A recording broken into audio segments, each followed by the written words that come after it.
Brillanti, gracias por acompañarnos en este viernes a través de nuestras plataformas digitales. Y en esta ocasión en Gente Brillanti tengo el agrado, de verdad estoy muy contenta por poder platicar con una persona que admiro, una compañera, muy buena compañera de trabajo, una amiga, una mujer emprendedora, echada para adelante y que ha sacado también adelante a su familia.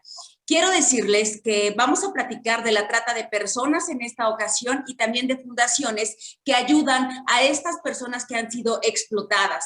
Ya veremos cuántas gamas tiene la explotación, tanto de mujeres como de hombres, y también vamos a conocer en qué lugar se encuentra México respecto a la pornografía infantil.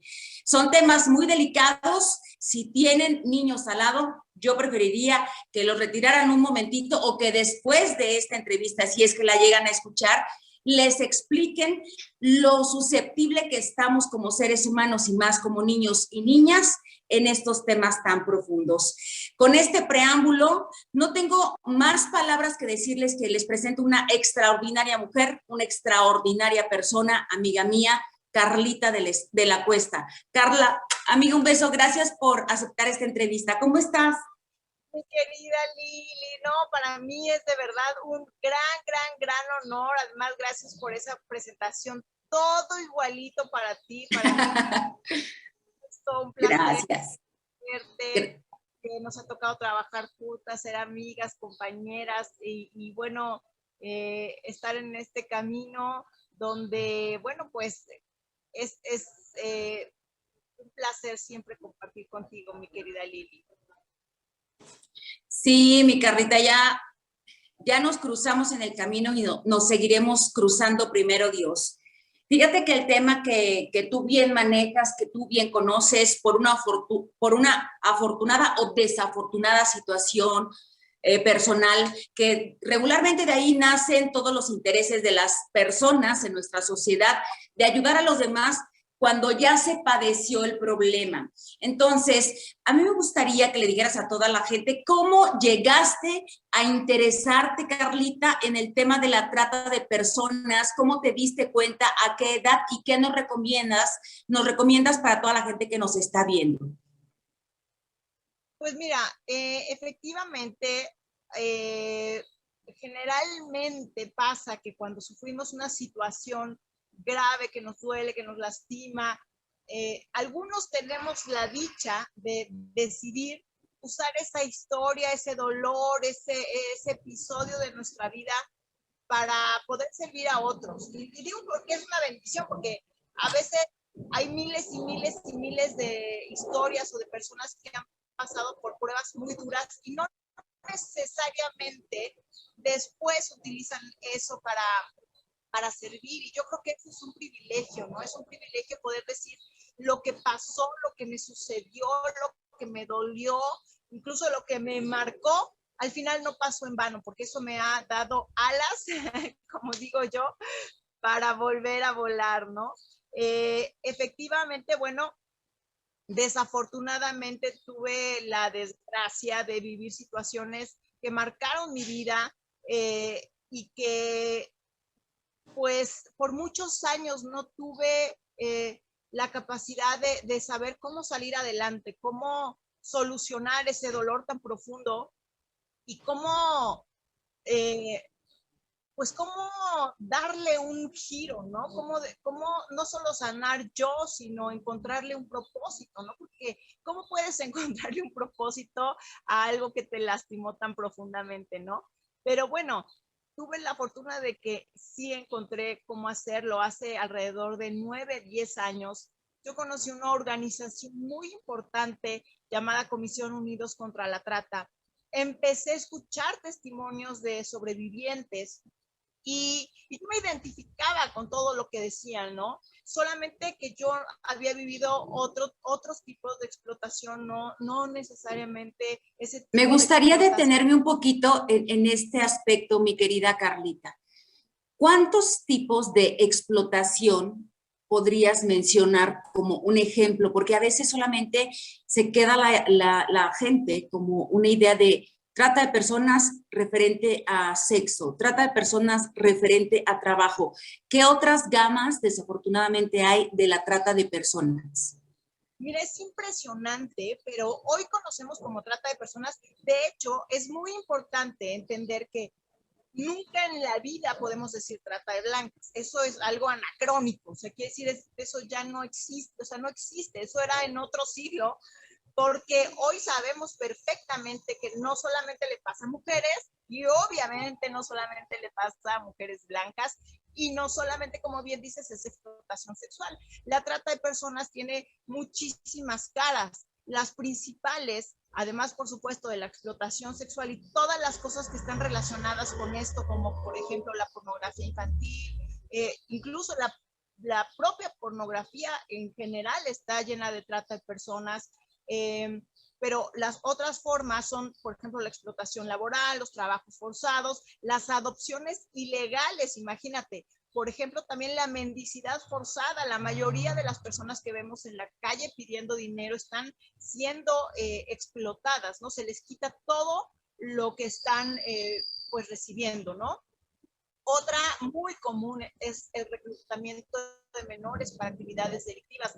Muchas veces son los mismos padres, en cualquier forma de la que te estoy platicando, muchas veces son los mismos padres. Por ejemplo, papás que utilizan a sus hijos menores de edad para estar repartiendo droga o que están reclutando literalmente a otros adolescentes para cometer ilícitos. Y eso es conocido como trata de personas. Y estas son algunas de las más comunes, pero por decirlo así, nuestra ley contempla 11 formas pues muy claras de explotación, que estas serían algunas de las más importantes. Entonces, lo interesante aquí es que generalmente todas tienen un modus operandi idéntico, aunque al final la explotación sea diferente, el modus operandi es idéntico en el sentido del sometimiento, de la manipulación, de la violencia extrema, de todo este tipo de situaciones. Entonces, cuando yo oía los testimonios, aunque las chicas habían vivido la explotación de un tipo,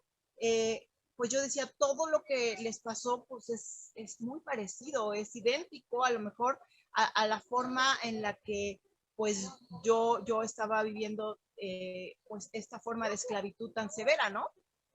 Y bueno, sí. Eso fue muy importante para mí, Lili, porque yo no sabía cómo se llamaba lo que me había pasado, obviamente al no tener los dos derechos más importantes que cualquier víctima tiene, que son verdad y justicia. Al no tener eso, pues obviamente yo no sabía cómo se llamaba lo que tanto me había dolido, ¿no? Y cuando yo de entrada a entenderlo, para mí fue como abrir las alas, ¿no? Porque de verdad que, no sé, yo digo, es como cuando tienes un dolor, te sientes mal y vas a los doctores y nadie sabe qué es lo que te pasa. Por lo menos el tener ya un diagnóstico te ayuda, ¿no? Ya sabes por dónde irte. Así me pasó a mí, por lo menos saber qué fue de lo que no tuve justicia, pues ya me ayudó, ¿no? Y bueno, ahí empezó todo este camino donde poco a poco, muy poco a poco, porque la verdad es que hoy vivimos unos tiempos muy distintos, donde felizmente hoy las víctimas de delitos tan graves o inclusive muchísimo menos graves, pero que han sufrido este tipo de cosas, hoy tú puedes hablar, hoy hay movimientos alrededor del mundo que van a respaldar siempre tu testimonio, que te van a proteger, que no te van a revictimizar, que siempre vas a ser respaldada también por instituciones, por organizaciones, pero a mí me tocó vivir en un momento donde éramos una sociedad pues menos preparada, ¿no? Donde no había ni organizaciones ni instituciones que nos respaldaran y por supuesto fueron violados absolutamente todos nuestros derechos humanos. Entonces eso hizo que fuera muy difícil para mí, porque hoy podrá sonar muy fácil, porque hoy tienes el respaldo de todo el mundo, pero empezar en todos estos años, que era como ir contracorriente, ¿no? Donde la víctima siempre la hacen ver como la culpable. La víctima jamás es la culpable. La ponen en duda lo que ella dice. No hay credibilidad y no hay apoyo. Así como, ay, pues quién sabe qué andarías haciendo, ¿verdad?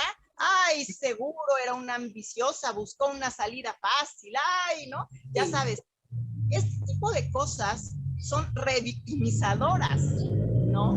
Y yo no sé, pero yo siento que por mucho tiene un par de años, no sé cómo lo percibes, pero yo siento que tiene un par de años que esto ha cambiado. Imagínate qué grueso.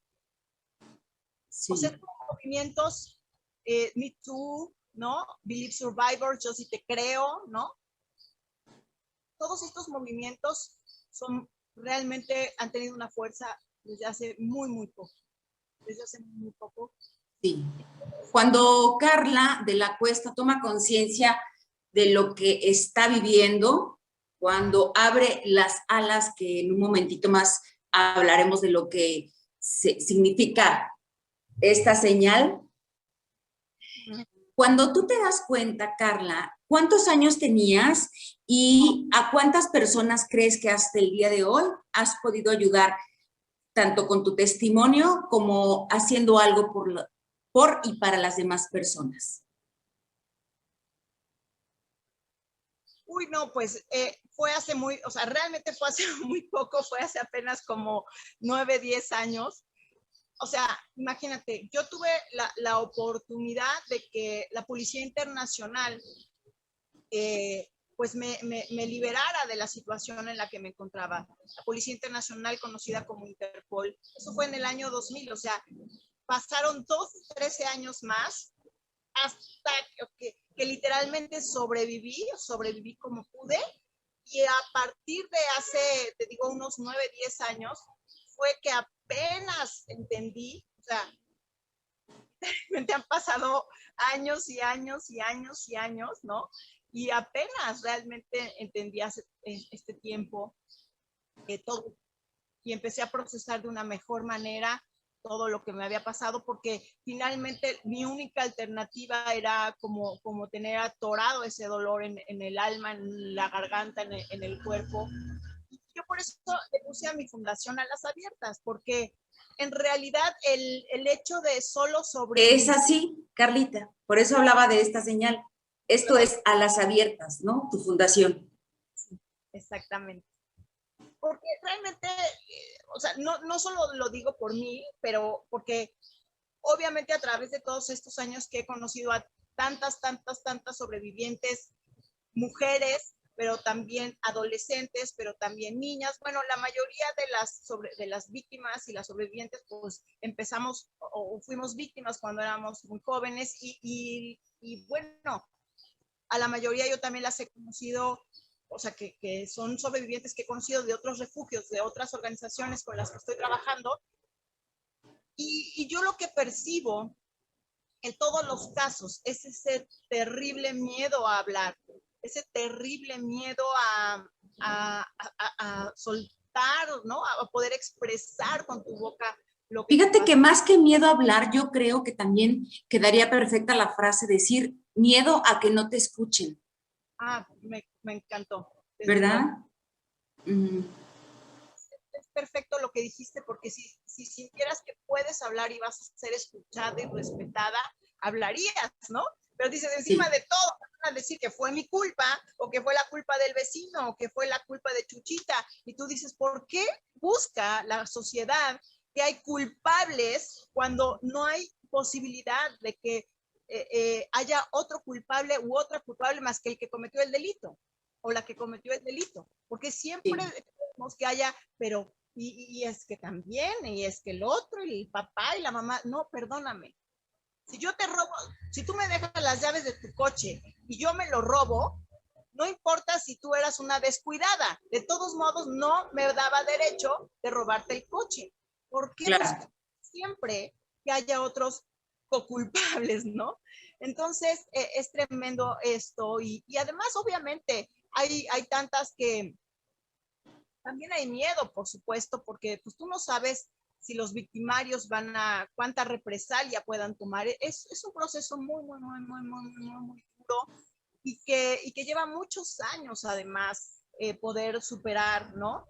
Entonces, bueno, pues este ha sido ahora sí que mi propósito durante todos estos años, buscar que otras sobrevivientes, pues en primer lugar, tengan la verdad y la justicia que merecen. Yo creo que en el corazón de todas las víctimas hay un hueco, ¿no?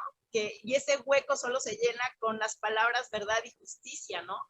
Y entonces, si tú no tienes eso, tú puedes vivir tratando de aparentar que sigues adelante y que estás bien, pero en realidad solo estás sobreviviendo. Y por eso a mí, a mí el término sobreviviente no me encanta, es el término en el que lo entendemos, Sí. pero la idea es que no sobrevivas, que seas simplemente una mujer o un hombre renovado y con las alas listas para volver a volar, ¿no? Claro. Fíjate que con las alas abiertas que tú te diste cuenta en algún momento de tu vida, y a muchas personas que tú has llevado de la mano, jalado le has hecho ver a esta gente que puede ser o hacer una vida prácticamente normal, ¿verdad? Porque todo tiene un proceso psicológico una vez que has sufrido algún tipo de trata de personas. Pues en ti yo creo que se pueden dar cuenta, Carlita, que te puedes casar, que te puedes enamorar, que puedes criar a una hija, que le puedes dar una carrera, que la puedes apoyar incluso en la misma profesión la cual a ti te llamó la atención en aquellos años cuando estuviste en esta injusticia. Entonces, que la gente se dé cuenta que sí se puede salir adelante. Ahora, Alas Abiertas, a mí me gustaría invitarlos a que busquen su página en Facebook para que se den cuenta de todo lo que hace y a lo mejor ustedes que están buscando a lo mejor la ayuda, que los escuchen, que puedan decirle a alguien lo que están padeciendo, es el lugar indicado y adecuado, Alas Abiertas. Pero también, Carlita, tú te dedicas a otras personas, a niños. Para mí, lo más susceptible de nuestra sociedad, lo más sagrado de nuestra sociedad, los pequeños que no se dan cuenta de lo que quizá están padeciendo, que no se pueden defender, que no tienen papás, que son huérfanos y que desafortunadamente abusan de ellos. ¿Qué significan para ti los niños? Y México, ¿es verdad que estamos en el primer lugar de pornografía infantil? Es correcto, es correcto. De hecho, más del 70-80% de la pornografía infantil que se ve en el mundo se produjo en México. O sea, eso es una cosa aberrante, horrible. No lo puedo comprender. Porque esos niños, por supuesto, híjole, hay tantas variantes, son niños robados o son niños que sus propios padres lo han propiciado, o son niños huérfanos, como dices, pero al final da igual la condición de la que vengan, son seres humanos. Mira, yo te voy a decir algo que muchas personas no entienden y que ahorita seguramente van a decir, esta está loca la pobre, pero la pornografía en ninguna forma, ni aunque parezca de adultos y de adultas, es algo que debería ser permitido, porque generalmente en el 90% de los casos, en primer lugar hay explotación. O sea, aunque tú veas, ja, ja, ja, y parezca que están felices, no, eso es una farsa. Eso es un montaje. Hay explotación, hay trata de personas. En segundo lugar, detrás de cada una de esas personas hay una historia de dolor, una historia de vulnerabilidad, una historia de sus propios abusos, una historia de la que no quieres ser parte por darle clic y hacerte la alucinación de que la están pasando bomba. Y tercero, y lo que más me duele es que la mayoría de esas personas que hoy están en una situación de aparente prostitución o de aparente pornografía, libremente, la mayoría, sus historias empezaron siendo muy, muy pequeños, niños y niñas. Incluso ha llegado un momento en donde lo han normalizado, pero lo han normalizado porque es lo único que se les enseñó, lo único que aprendieron, lo único que han visto, la forma en la que han sido tratados siempre. Nosotros, Alas Abiertas trabaja directamente con distintas organizaciones y casas. Las casas son casas de niños y niñas. Una casa de niños, hombres, varones pues, y otra de niñas, donde desde los 6 años que han sido víctimas de esta explotación sexual para pornografía, para pues ser vendidos con hombres y mujeres que compran a los niños para violarlos, porque no se puede decir que tienen relaciones con ellos. Y dices, el día que esos niños se convierten en, ni siquiera en adultos, en adolescentes, ya lo vamos a normalizar. Ya vamos a decir, ay, no, pues si a ella le gusta. Claro, pero tú no sabes de dónde partió, ¿no? Toda su historia. Es muy duro, de verdad es muy duro ver cómo somos una sociedad que podemos, hay niños, mira, hay niños rescatados, estaban siendo vendidos, por ejemplo, en Garibaldi. ¿En serio? O sea, imagínate estos hombres que iban por esos niñitos y por esas niñitas. Yo te voy a decir una cosa, los niños que han sido rescatados, pues son una bendición, pero es así de lo que realmente hay. O sea, hay miles y miles y miles de niños y niñas viviendo eso y que no han sido rescatados, ¿no? Claro que siguen en la calle, pero no se podría con tantos. Algo definitivamente se tendría que hacer.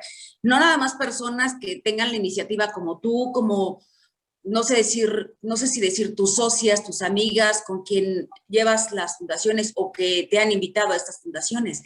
Hay mucho por hacer todavía en nuestro México. Creo que es un punto en donde ahora que vienen las elecciones podrían poner su foco de atención varios que están de candidatos para, llámese diputados, senadores, alcaldes, etcétera, un puesto político, que vean verdaderamente el problema que tenemos en México de la explotación sexual infantil, la pornografía infantil. Ahora, ¿cómo se llama esta fundación? Un camino hacia, es que no recuerdo muy bien el nombre, que nos digas cómo se llama esta fundación. Casas en las que yo trabajo, digamos, no, trabajo, digamos, como fundación donde yo coadyuvo directamente, son Fundación Camino a Casa, que es la casa de las niñas adolescentes, bueno, de las chicas adolescentes, otra casa, y hay dos casas más con las que yo colaboro, que se llaman Hoja en Blanco, y una es de niñas y otra es de niños. Estas son las tres casas con las que yo colaboro directamente. Y algo que dijiste importantísimo, yo no sé si, ahora sí que me leíste la mente, ay sí, ya sabía, no, pero fíjate que justo ahorita vamos a empezar una campaña y lo pueden ir checando en las redes sociales, ya las abiertas y en las mías, donde justo así idéntico como dijiste, se llama Candidatos contra la Trata de Personas. Esta campaña también hace 3 años y ahorita estamos por comenzarla nuevamente, porque un candidato que no se compromete a decir, si yo llego a quedar, voy a tener tolerancia cero a la trata de personas, es un candidato que no te conviene que llegue a ningún puesto, porque imagínate un cuate que va a querer arreglar sus negocios comprando el dolor de una mujer o de una niña o de un hombre o de una mujer, comprando a un ser humano, o que va a querer estar ahí, ¿no? Por ejemplo, pues negociando con niños, con niñas que no le parece relevante, que está haciendo cosas de ese tipo porque las normaliza. Tú no quieres a alguien así. Y yo te voy a decir una cosa, porque parte de lo que nosotros hacemos en Alas Abiertas es apoyar a familias que tienen a sus hijas y a sus hijos desaparecidos. Y en la mayoría de los casos, a sus hijos los robaron, los sustrajeron para llevarlos a otro lugar a ser vendidos en la explotación sexual, ¿no? Entonces, o sea, tú no quieres que te pasara eso a ti, a tu familia. Y para que la trata de personas sea el segundo negocio más redituable del mundo, solamente después del narcotráfico, quiere decir que no solamente le pasa a un sector pequeño de la sociedad, es algo que está afectando a todo el mundo. Entonces, estamos haciendo esta campaña para que te fijes qué candidatos, si ya firmó los compromisos, porque nos estamos acercando a todos y estamos bien listos. Y no es porque nos interese la política, somos apartidistas, nos vale la política, pero tenemos que entender que si la gente que está en los cargos públicos no está comprometido, todo hacia abajo, pues va a tener una repercusión terrible, ¿no? Creo que es un momento bueno, excelente para verdaderamente retomarlo en estas elecciones y pensando siempre en esta frase, los niños son el futuro de México, que piensen en ellos, que piensen en sus propios hijos y que piensen en un México mejor, que en teoría es lo que pretenden, porque otros, la mayoría, solamente quieren llegar y robar, sin hacer nada.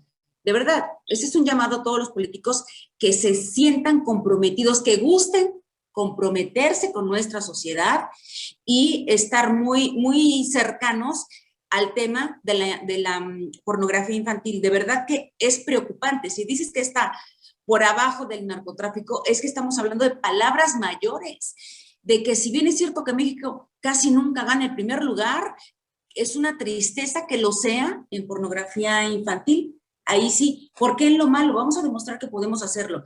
Carlita, quiero decirte que tú cuentas conmigo, que tú cuentas con Gaby, mi amiga, que tú cuentas con nuestros canales digitales para que si servimos de apoyo, de difusión, de replicar, hacerle eco a las peticiones, sepas que cuentas con nosotros, que necesitamos hacer esa visita guiada virtual y conocer a toda la gente que está metida ahí, cómo viven, qué calidad de vida les están dando en la fundación y también que nos compartas en algún otro momento estos milagros de la vida que han conseguido y que es reencontrar o regresar a las personas desaparecidas a su casa, habiendo pasado así sea un día, un mes, un año, varios años, que nos cuentes esa satisfacción. Ahorita te pediría una satisfacción que nos compartas de cómo ha regresado a alguien a su familia gracias a las ayudas que tú y tu gente lo han hecho. Pues mira, déjame decirte que es un área que no tiene satisfacción, así como te lo digo de horrible, porque mira, si una chica o un chico desaparece, un niño o una niña desaparece, hay un 99.9 de que no va a aparecer. Cuando tú llegas a ver, ya la encontraron, no creas que realmente la encontraron. Lo que pasa es que a lo mejor realmente la niña se peleó con su mamá y se fue por ahí y regresó. Pero cuando los chicos y las niñas, hombres, mujeres, niños y niñas, son sustraídos por gente que se los llevó a ser vendidos para trata de personas, no van a aparecer en el 99.9 de los casos. Y te lo digo muy honestamente, las autoridades no hacen real, o sea, no creas que alguien está buscando a los desaparecidos realmente. Hoy hay más de 77,000 personas desaparecidas en México y te lo digo con conocimiento de causa. Realmente no los están buscando. Los propios papás son los que tienen que hacer todos los esfuerzos para buscar a sus hijos, las organizaciones, porque de verdad desaparecen como si se los hubiera tragado la tierra. Y eso, por eso trabajamos tanto en el tema de prevención, porque ya que desaparecieron, es que es durísimo ver que es casi imposible que vayas a encontrar. De hecho, la estadística indica que que solamente el 2% de las víctimas de estos delitos va a sobrevivir, o sea, el 98% va a morir siendo víctima de este delito. ¿Por qué? Porque o su cuerpo va a sucumbir porque nadie quiere vivir en la explotación y no puedes vivirlo, o pues vas a ser asesinada o asesinado, porque estamos hablando de mafias, estamos hablando de situaciones que son invivibles, ¿no? Insuperables. 98% no va a sobrevivir. Pues imagínate la desgracia de lo que te estoy platicando. Claro. Pero también déjame decirte algo por último.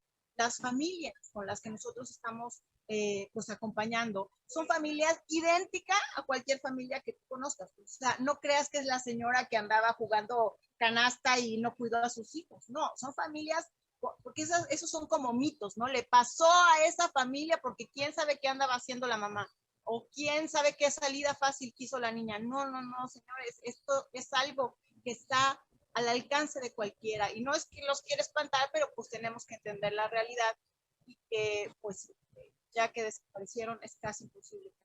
Desde luego ha habido casos, pero son casos porque tal vez la persona que sustrajo y se llevó a la menor para cometer un delito no era tan experto, pero si son más expertos, un poquito expertos que sean, no los van a volver a ver. Entonces esto es muy complejo, muy complejo.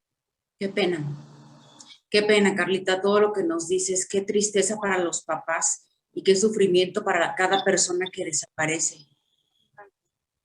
no creo que haya algo peor en la vida para ser honesto. Yo sé que cuando Así es. es terrible, pero por lo menos ya puedes iniciar un duelo, ¿no? Ya puedes decir, pues, ya sabes dónde está tu hijo, ¿no? Pero cuando Claro, realmente no tienes ni idea si está vivo o muerto, y si está vivo, ¿qué le están haciendo? Es viviendo, realmente es vivir muerto en vida, o sea, toda la familia cae definitivamente, no hay manera de sustentar esto, ¿no? Pues bueno, sí. eso contando cosas tan tristes, pero bueno, creo que también es bueno que todos lo sepamos para que podamos cuidar a los que más amamos, ¿no? Claro. Sí, eso es un consejo que te voy a pedir al final de nuestra entrevista. Antes te pregunto de tus conferencias, sé que has estado y te han hecho reconocimientos en otras partes del mundo, por ejemplo en España, estuviste por ahí en el continente europeo, en donde fuiste, expusiste, pero también tienes una obra de teatro que es como un tipo terapia, ¿no, Carlita? Mira, es un performance teatral que tiene testimoniales y tiene escenas teatrales, no como tal de a la explotación, porque ya nos imaginamos qué puede pasar en la explotación, sino esas escenas teatrales donde podemos ver que en las situaciones más comunes y corrientes de la vida puedes caer víctima pues de una trampa, ¿no? Como a través de un aparente novio, en una fiesta, en un aparente trabajo, etcétera. Y ha sido pues muy lindo, la verdad, porque eso fue, de hecho eso fue lo primero que hice. Primero hice la obra hace muchos años y luego ya me convertí en fundación y ha sido súper, súper lindo porque de una manera muy ligera, porque hasta te ríes y disfrutas y todo eso, pues podemos prevenir, porque ¿qué es lo que queremos? Que no tenga que ayudar a nadie a buscar a sus hijos, que mejor hagamos hasta lo imposible porque eso no pase, ¿no? Y de hecho, esto fue, el entender esta estadística fue lo que también a mí me hizo sentirme muy afortunada, porque al final yo soy parte de ese 2% que sobrevivió, ¿no?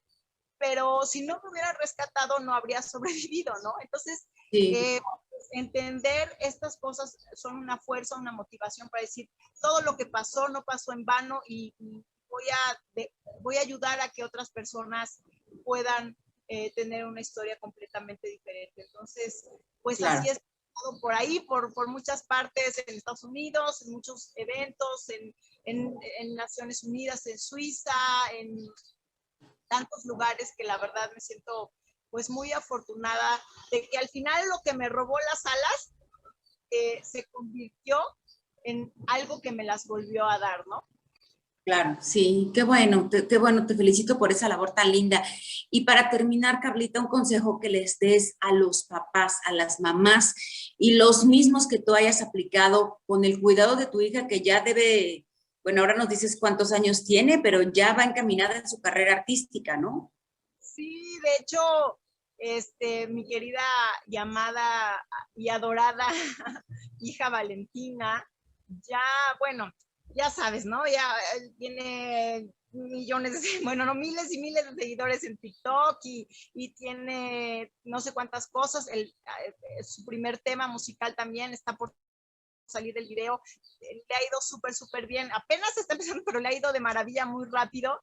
Y me encanta porque también ella se ha vuelto súper activista, estuvo ahora en la marcha del 8 de marzo, de verdad trae en su corazón pues también este anhelo de dejar esa semilla de justicia en la tierra y ha sido una bendición. Ella es el sol, la luz de mi vida, pero si hasta Sí, mi hija que ve todo lo que hago la tengo que andar persiguiendo, porque luego le digo, oye, vale, ¿no estás viendo? ¿Y tú por qué haces esto? ¿Por qué haces el otro? Pero si tú que lo estás viendo de cerca, porque cuando eres joven, como que no mides, ¿no? O sea, sí, la inocencia es mucha y no mides, no alcanzas a detectar, ¿no?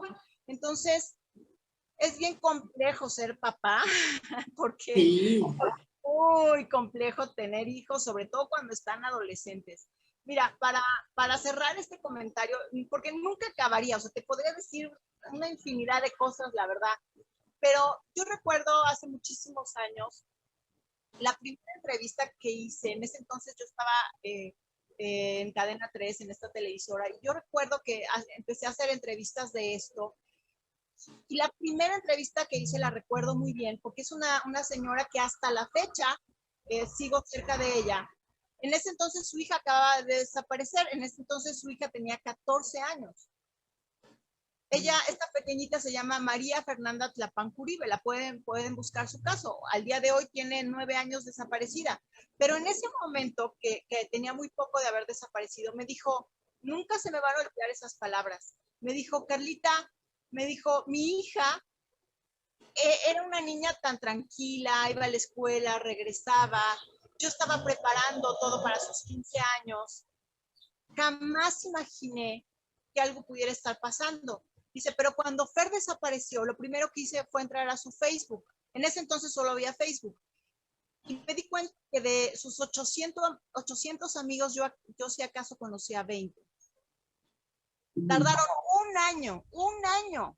Y ni siquiera alguien aquí en México nos decía que un año después pudo encontrar las claves de su hija de Facebook. Un año después, una organización en Estados Unidos, ni siquiera aquí en México, pudieron abrir el Facebook de su hija, ¿no? Y entonces, imagínate, hasta un año después, tratando de encontrar una pista de dónde estaba su hija. Ya es demasiado tarde. Hoy, más de 9 años después, pues esta pequeñita, bueno, que ya tendrá más de 20 años, pero te digo, desapareció a los 14, pues es un túnel sin salida, ¿no? Entonces, yo creo que esto es lo triste y lo grave de esta situación. Yo recuerdo unas palabras que a mí se me grabaron mucho, porque cuando somos muy jóvenes no alcanzamos a percibir ciertas cosas, ¿no? Y recuerdo esas palabras de su mami que me dijo, Carlita, yo creo que mi hija, sin darse cuenta, quiso comerse al mundo y el mundo se la comió a ella. Y realmente así fue. Y esto es tan doloroso que también es parte de por qué trabajo y por qué busco hablar de este tema, aunque suene horrible y aunque no queremos escuchar de esto, pero créeme que escuchar de esto es mejor que vivirlo. Entonces, creo que por eso es tan importante, ¿no? Claro que sí, pobre mamá, y como ella, seguramente varias, desafortunadamente. Sí. Un último consejo que nos quieras compartir con nosotros, tú como mamá, a todas las personas que estamos de alguna manera siempre, pues, en la rayita, en el peligro, en la tentación de los desgraciados, y permíteme decirlo así, tanto hombres y mujeres, porque ambos sexos cometen este delito. Pues mira, no hay absolutamente nada que nos pueda asegurar que esto no nos puede pasar. No es que como yo sí quiero a mis hijos, no les puede pasar. No, no es que como yo sí los cuido bien, no les puede pasar. No. Esto es algo que está expuesto a todos porque siempre se vive a través de un engaño, a través de una trampa que es muy difícil percibir. Pero yo creo que algo que pudiera ayudarnos muchísimo, muchísimo, muchísimo, es muy simple. Y es no desconectarnos del corazón de nuestros hijos, nunca. Y puede sonar esto muy, muy simple, pero ¿qué es lo que pasa sobre todo cuando somos adolescentes? Cuando somos niños ahí de repente todavía estamos como muy cercanos a nuestros padres, pero empieza la adolescencia y cada día como que los adolescentes empiezan desde más chiquitos y entonces hay como una rebeldía, hay una desconexión con los papás, aun si los papás estamos haciendo todo lo posible. La mayoría de los adolescentes se sienten en confrontación con sus papás y sienten que los papás no los entendemos. Y luego si a eso le agregas que de por sí también los papás a veces estamos pasando, sobre todo, por ejemplo, a veces las mamás, ¿no? Que tenemos, ¿cuántas veces incluso somos mamás solteras y tenemos que ir a trabajar? Hay crisis, a lo mejor no tenemos para pagar la renta, no tenemos para pagar la escuela, estamos con mucha angustia nosotros mismos como papás. ¿Y qué es lo que sucede? Empezamos a desconectarnos más y más y más de nuestros hijos. Estamos a lo mejor tratando de ver qué les vamos a dar de comer, cómo vamos a cubrir sus necesidades, pero su corazón se empieza a quedar desprotegido. Muchas veces queremos disciplinarlos, pero a veces los disciplinamos con palabras hirientes, con comentarios que los lastiman. Y esta no es una buena forma de disciplinar, porque esa brecha que se abre en su corazón, alguien va a llegar a utilizarla para, por ejemplo, ofrecerles ese cariño, esa protección, esa comprensión que ellos no están sintiendo en su casa. Y como yo te contaba el testimonio y la historia de Fer, que ella no estaba viviendo eso, ella estaba en una familia muy amorosa, por eso te digo que nada nos puede hacer que asegurar nada, pero si encima si hay una brecha, si encima si hay una herida en el corazón, créeme que esa va a ser la mejor herramienta que un tratante, hombre o mujer, va a poder encontrar. Te podría contar tantas historias que no acabaría, pero ciertamente un corazón lastimado es el mejor regalo que le puedes dar a un victimario porque va a ser el camino fácil para ellos, ¿no? Entonces, nunca te desconectes del corazón de tu hijo, pase lo que pase. Valiosísimo tu consejo, Carlita. ¿Nos puedes compartir tus redes sociales, por favor? Claro que sí, Carla de la Cuesta en Twitter y en Instagram y en Alas Abiertas ORG, como de organización en Twitter y en Facebook, y Alas Abiertas MX en Instagram. Y bueno, también en alasabiertas.org, nuestra página web, para que puedan conocer un poquito más de lo que estamos haciendo. Muy bien, Carlita, pues te agradezco infinitamente tu tiempo tan valioso, tus consejos también invaluables y por supuesto tu amistad. Un aplauso desde la distancia por toda esta labor altruista que has hecho durante años y seguramente estarás en un plan a futuro de seguir colaborando con mucha gente y estar justo como tú dices, muy cerca de los corazones de las mamás y de sus hijos. Gracias, te mando un gran beso. Mi querida Lili, muchas gracias. De verdad ha sido un honor para mí estar en tu programa y gracias por el apoyo, por el cariño. Es muy, de verdad bello para mí. Y bueno, sabes que te quiero, que te admiro, que te aprecio mucho y gracias por todo. Igualmente, Carlita. Y a ustedes muchísimas gracias por habernos visto en esta ocasión en Gente Brillante a través de nuestras plataformas digitales. Cuídense mucho. Salud y éxito.